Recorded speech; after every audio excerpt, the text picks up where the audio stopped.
सुदामा ने जीवन में इतना कष्ट क्यों उठाया? मित्रों, भगवान हमें दुख क्यों देते हैं? वो अच्छे हैं या बुरे? इसी बात को महाराज जी ने अपनी मीठी वाणी से किस अंदाज में सबको बताने की कोशिश की है। इस वीडियो से आप लोगों को अच्छा मनोरंजन भी होने वाला है और काफी सारा नॉलेज भी आपको मिलने वाला है। इसलिए मित्रों, सब कुछ देखने और जानने के लिए वीडियो में बने रहिए अंत तक। क्योंकि सुदामा जी के भाग्य में इतना कष्ट था। जितना तुम्हारे भाग्य में दुख संकट कष्ट है मिलेगा। फिर भगवान की भक्ति, किसी ने कहा जब मिलना ही है, कर्म दंड भोगना ही है, तो भगवान की पूजा क्यों करें? तो इसका समाधान ये है। एक गुरु जी के दो चेला थे, समझिएगा। दोनों बड़े समझदार थे, बड़े योग्य थे। एक चेला एक वैश्या के घर जाने लगा उसका मुजरा देखने के लिए। दूसरा चेला सत्संग में जाने लगा कथाएं सुनने के लिए। एक दिन वैश्या के घर से लौटने वाले चेले को रास्ते में सोने से भरी एक पोटरी प्राप्त हो गई, थैली। और ये जो सत्संग करके जा रहा था, इसके पाँव में एक लोहे की कील ऐसी घुसी कि पूरा पाँव हड्डी चीरती हुई पार हो गई। चिल्लाता लंगड़ाता हुआ दौड़ा दौड़ा गया। गुरुजी, वैद्य को बुलाया, बहुत निकालने में कितना दर्द हुआ, तड़प गया बेचारा। पट्टी वट्टी करी, दवाई डाली। उसने कहा, गुरुजी ये भगवान का न्याय मुझे समझ नहीं आया। क्यों? मैं सत्संग करता हूँ, अच्छा काम करता हूँ, परोपकार करता हूँ, समाज की सेवा करता हूँ, अपने मन को सदा अच्छे कामों में लगाता हूँ, फिर भी मेरे पाँव में कील चुभ गई। और वो वैश्या का मुजरा देखता है, कुछ नहीं अच्छा काम करता। वैश्यागामी हो रहा है, उसे सोने से भरी थैली मिल गई। जो गलत रास्ते पर है उसे धन मिल गया, और जो सही रास्ते पर है उसे दर्द मिल गया। क्यों? गुरु जी ने कहा, बेटा तू वर्तमान को देख रहा है, तुझे वर्तमान का ज्ञान है, तुझे भविष्य का ज्ञान नहीं है, ना भूत का ज्ञान है। बीता हुआ कल उसका भी तुझे बोध नहीं है, आने वाला कल उसका भी तुझे ज्ञान नहीं है। पर भगवान को दोनों पता है। भगवान ने जो किया ठीक किया। गुरु जी कैसे मान लूं कि ठीक किया? गुरु जी ने कहा, बेटा नहीं मानना तो सुन। वो जो वैश्या के घर जाने लगा ना, वह इतना भाग्यशाली था, इतना भाग्यशाली था, उसने इतना पुण्य किया था पिछले जन्म में कि उसे इस जन्म में राजा बनना था। उसके भाग्य में राजा बनना लिखा था, राज खजाना लिखा था। पर वैश्या के घर जाकर गलत काम करके उसने अपना सारा पुण्य समाप्त कर लिया, और उसके थोड़े से पुण्य के बल पर उसे केवल थैली भर सोना मिला। और तूने पिछले जन्म में बहुत पाप किए हैं बेटा, पुण्य तो तू इस जन्म में आज कर रहा है। तेरी सद्बुद्धि आज सत्संग से सुधर गई, बुद्धि आ गई। तूने बहुत पाप किया था, जिसके कारण आज तुझे मरना था, पर तूने अपने आप को पुण्य से जोड़कर, भगवान ने सोचा कि ये भक्त है तो पापी, परंतु पुण्य से जुड़ गया है, तो तेरी मौत को एक लोहे की कील में तब्दील कर दिया भगवान ने। जो लोहे की कील तेरे पाँव में घुसी, वह इसलिए कि आज तुझे मरना था, पर भगवान की भक्ति करने से तेरी मृत्यु को परमात्मा ने जरा से दर्द में तब्दील कर दिया, परिवर्तित कर दिया, बदल दिया। तो हमारे जीवन में बहुत दुख मिलना था, पर जो दुख मिला वह भगवान की कृपा से बहुत थोड़ा ही था। ये भगवान की कृपा है, ये मानना चाहिए, बहुत थोड़ा था। अब आप लोग पॉजिटिव सोचते ही नहीं हैं। एक माँ थी, उसका एक बेटा था। ये कहानी आपसे मैच करती है पर आपकी नहीं है, पर इसे आप अपनी भी मान सकते हैं। एक माँ थी, उसका एक बेटा था। जब बेटा 25 साल का हुआ तो माँ बाप ने उसकी शादी फिक्स कर दी। एक सत्य घटना बोल रहा हूँ। एक माँ मेरे पास आई थी रोते रोते, ये दास्तां सुनाई उसने। तब मैंने उस माँ को क्या जवाब दिया था वो आप सुनिएगा। बेटे 25 साल का हुआ, कमाने लगा, अच्छी जॉब लग गई, अच्छा कारोबार था, बड़े आदमी थे, बेटा बड़ा सुंदर था। शादी लग गई, तारीख आ गई, 15 फरवरी की शादी थी। शादी की तैयारियां हो गई थी, सामान आ गया, सब हो गया। तभी फरवरी की 8 तारीख आती है। अकस्मात 8 तारीख को बेटे की मृत्यु हो जाती है। शादी का सारा सामान घर में आया हुआ है, तैयारियां पूरी हो चुकी हैं। 15 तारीख की शादी है, फरवरी। 8 फरवरी को 25 साल का बेटा भगवान के घर चला गया। किसी कारणवश, कारण कुछ भी कारण बताने से फायदा नहीं, कुछ भी कारण आप देख लीजिए। चला गया बेटा, माँ रोई जो कि स्वाभाविक था, बाप रोया जो कि स्वाभाविक था। 2 महीने बाद वो मेरे पास आए, माँ और बाप दोनों कथा सुनते थे, आए, महाराज जी बहुत बुरा किया हमारे साथ भगवान ने, हमारा जवान बेटा, शादी होने वाली थी, क्या बिगाड़ा हमने, कभी किसी के साथ कुछ बुरा नहीं किया, हमारे साथ ये क्यों हो गया।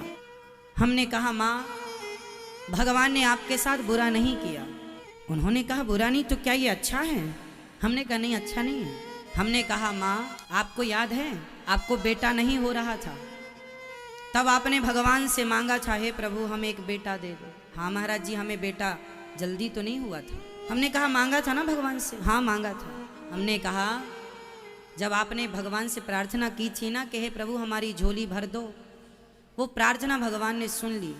तुम्हारे भाग्य में बेटा था ही नहीं था, फिर भी तुम्हें 25 साल के लिए पुत्र का सुख दिया है, जितना सुख मिला है उसके लिए धन्यवाद करो।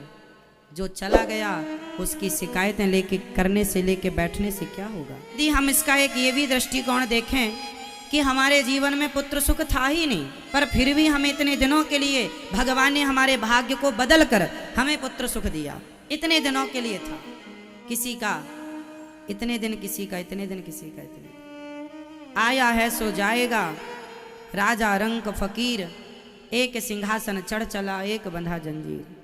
जाना सबको है, कोई आज जाएगा कोई कल जाएगा। इसलिए भगवान ने गलत किया ये नहीं, हमारे भाग्य में था ही नहीं, फिर भी हमें हमारे भाग्य के उस रास्ते को काट कर भगवान ने हमारे भाग्य में पुत्र सुख जोड़ा। इसलिए भगवान ने जो दिया है, जितने दिन के लिए दिया है, उतने दिनों में प्रसन्न रहना चाहिए। चलो अब आप शिकायत भी करें कि भगवान ने गलत किया, तो शिकायत करने से भी आपका लाभ क्या है, रोने से भी आपका लाभ क्या है, हिम्मत हार जाने से, रोते रहने से फायदा क्या है। इसलिए पॉजिटिव सकारात्मक रहो, सदा हर इच्छा में, हर स्थिति में भगवान की इच्छा को महसूस करो। जो किया मेरे गोविंद ने ठीक किया। हमें नहीं समझ में आता कि हमारे साथ जो हो रहा है वह सही है या गलत है। भगवान को पता है कि आपके साथ जो हो रहा है सही है या गलत। इसलिए अपनी इच्छा को समाप्त करके भगवान की इच्छा में प्रसन्न रहना सीख लेना चाहिए। ये जिंदगी जीने का सूत्र है। आखिरी बात समझ लो, हमें जहाँ से सुख मिलता है हमें वहीं से दुख भी मिलता है। कैसे? आपको बेटा हुआ, सुख मिला, बेटा छोड़ कर गया, दुख मिला।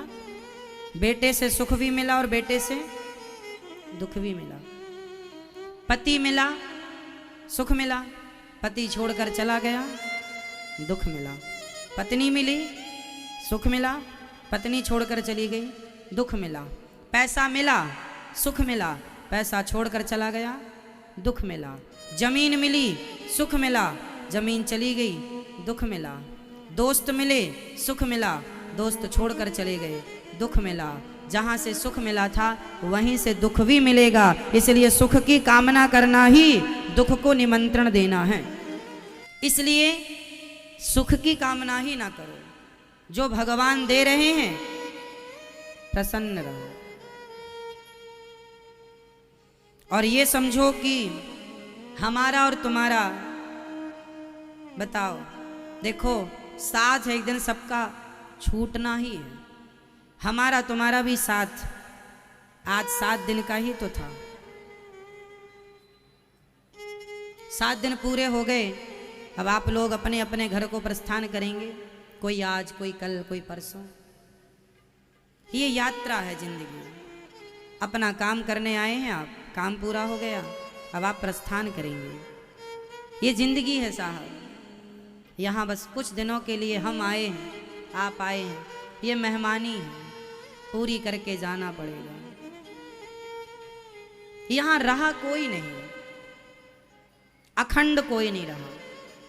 जाने में दुख तो होता, आप लोग भी वृंदावन से जाएंगे, दुख तो होगा, फिर भी जाना पड़ेगा।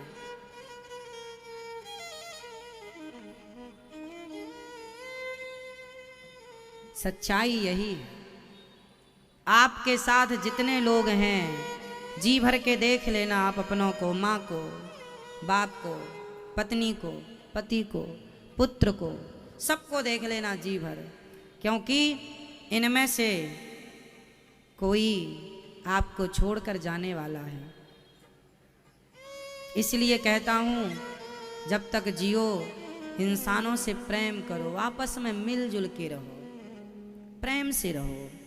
पता नहीं कौन सी मुलाकात आखिरी मुलाकात हो, कौन सी हंसी अंतिम हंसी हो, कौन सी रात आखिरी रात हो। इसलिए अपनों को जी भर कर देख लेना,